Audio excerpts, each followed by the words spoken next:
Well, you want a gun? Well, maybe you can make your own right there. All it takes is a computer, a special 3D printer, and presto, you got a plastic gun, they say, that's able to go right through metal detectors. Well, these type of plastic guns have been illegal since 1988, but that law is about to expire, and one senator is now sounding the alarm. Now anyone, a terrorist, someone who's mentally ill, a spousal abuser, a felon, can essentially open a gun factory in their garage. And the only thing they need, a computer and a little over $1,000. No background check. And you don't even have to leave your house to make hundreds of these guns. Is the danger real? Rod Wheeler, former homicide detective and Fox News contributor, joins us now. Rod, plastic guns that you can make in your own basement. What do you think about this? You know, this is one of those laws, Eric, that definitely needs to be renewed. And it's not an effort to try to keep weapons out of the hands of law-abiding citizens. We clearly don't want to do that.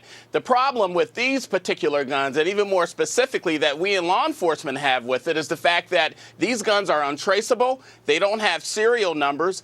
And the real kicker of this, Eric, is the fact that if somebody were to use one of these weapons to commit a crime, after the crime, all they have to do is melt the gun down because the gun is made out of solid plastic and it melts very easily. So there's a lot of issues that comes along with these plastic weapons. So theoretically, you could take the gun and kill somebody and then just melt it down and destroy it?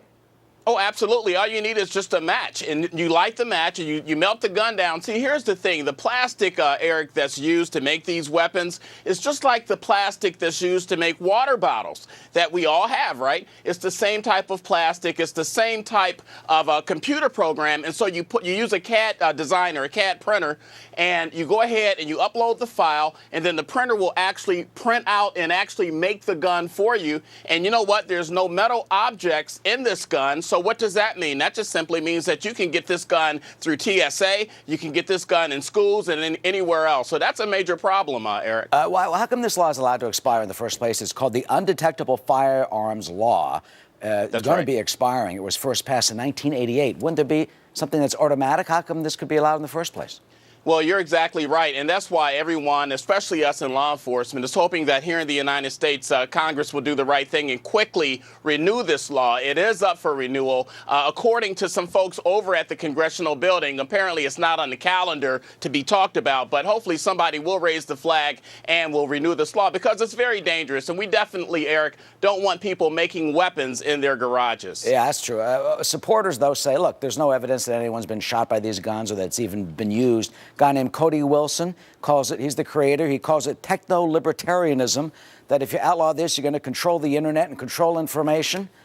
Does he have any type of point or just blowing smoke?